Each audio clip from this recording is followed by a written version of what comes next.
Okay, so pauwi tayo ngayon, Taguig. Samahan nyo ako. Since pauwi tayo sa nanay natin and motovlog tayo, pag-usapan natin yung nanay natin regarding sa pagmumotor. Teka lang, pasok lang muna tayo dito. Okay, ano bang kinalaman ng nanay natin sa pagmumotor? Or yung magiging nanay ng mga anak mo? Or yung gusto mo maging nanay ng mga anak mo? Ano nga bang kinalaman nila? Siyempre, meron sila reservation or concerns sa pagmumotor mo. Unang-una ay safety, syempre. Siyempre, alam mo namang may negative connotation ng pagmumotor. Bagay, marami rin naman talaga aksidente ng pagmumotor. Pwede mo sabihin na, siyempre, kung gusto mo magmotor, kailangan mo kumuha ng permiso or go signal. Kailangan mo sabihin na priority ko naman ang safety. So, huwag kayo mag-alala. Lagi ako naka-gear, head to toe, naka-gear tayo. Sabihin mo rin na kukuha ko ng safety training. Tsaka dahil nga priority ko ang safety, nasunod ako sa mga safety precaution. Sa traffic rules, nasunod ako. Ganon. Para mabawasan yung concern nila. Tapos isa pa silang concern, sige, matino ka magmaneho. Pero paano yung mga ibang driver, yung mga ibang kasama mo sa kalsada? Ayun, ipaliwanag mo rin kung paano ka makipag-interact sa mga ibang driver, sa mga ibang sasakyan. Kagaya ng ganyan, mayroon ako laging pinapractice ko yung, dahil nga sinusunod ko yung safety precautions, tsaka depende sa training mo. Papaliwanag mo na lagi ka naka-maintain ng safety cushion. Habang bumibilis, lumalaki yung safety cushion mo kasi mas matagal pa hituin yung motor habang mas mabilis siya. So kagaya niyan, ganyan. Sige, sabihin na ng nanay mo. Paano yung mga napapanood ko sa YouTube na nag-aaway sa kalsada? Ito ang pinakauna na concern nila dyan kasi nga, yung road rage. Meron kasi mga lumang panahon, mga lumang balita na binaril, nag-aaway sa traffic, binaril, pero paras kotse naman yun. Paano kung barilig ka, gano'n, di ba? Paliwanag mo lang na pag kami nakakasabay kang erratic yung pagmamaneho or barambado pagmaneho, pinapauna mo na. Hindi ka na nagkakaroon ng interaction sa mga ganong klaseng driver. Kasi kadalasan naman ng mga barambado na magpatakbo mainit na yung ulo nun. Pag mo nandikitan, pag hindi mo maintindihan yung ginagawa sa kalsada, paliko ng liko, change lane. Pag mo nasabayan yun, so ipaliwanag mo yun, nagkaroon ng attitude mo sa kalsada.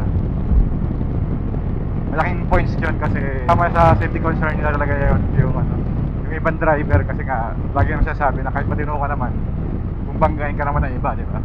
So may control, hindi ko sabing may control sa aksidente, pero may way para ma-lessen.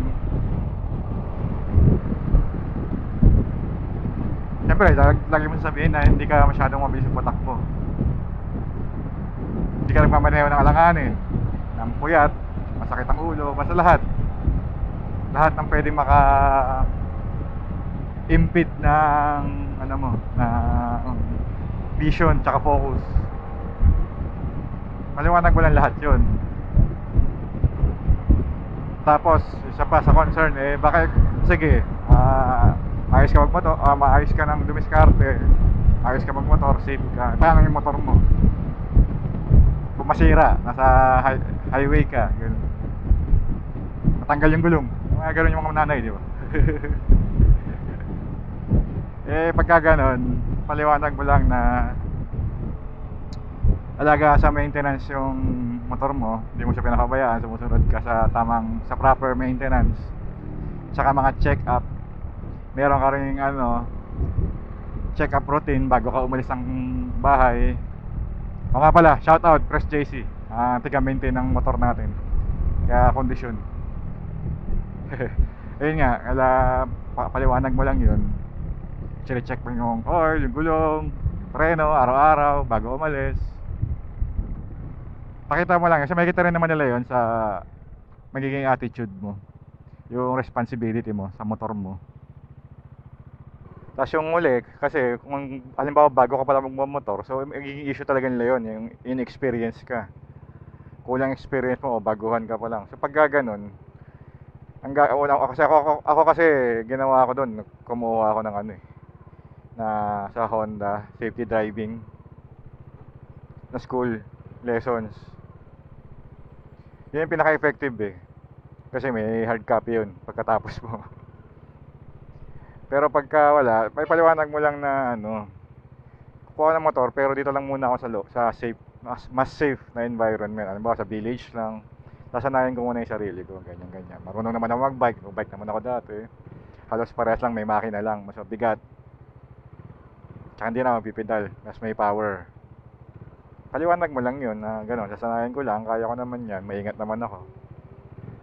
Tsaka mas madali mapapayag yung mga nanay nyo pagka yung alam niya yung personality nyo na hindi mainitin yung ulo nyo. Or nakikita niya na nagpa-practice ka araw-araw ng mga skills. Yung importante doon eh, sasabihin mo na araw-araw akong may natututunan na bago. Tapos makakatulong to para sa ibang aspeto ng buhay ko, sabihin mo.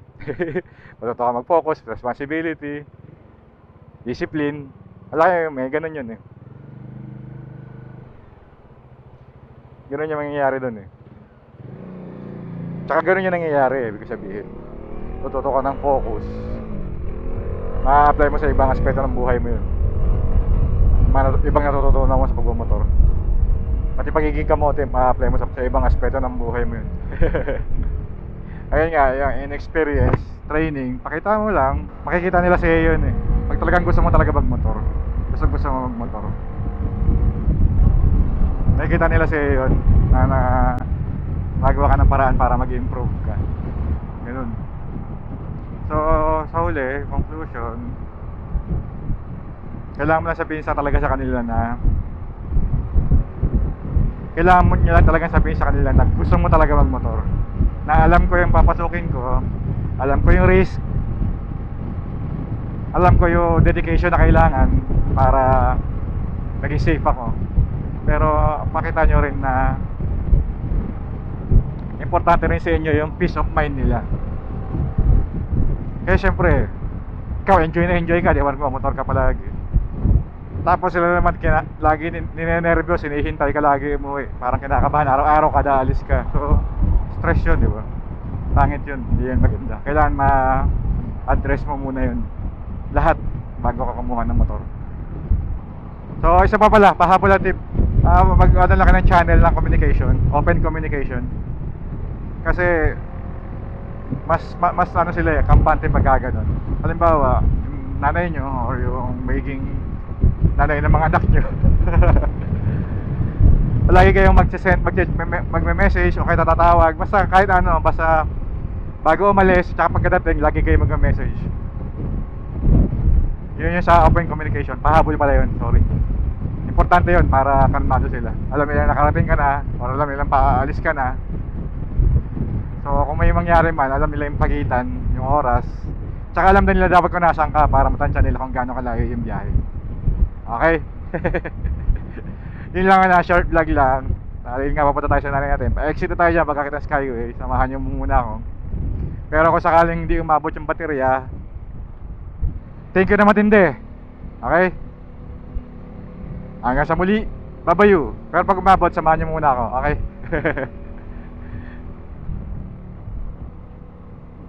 Hindi na tayo makapagpalit.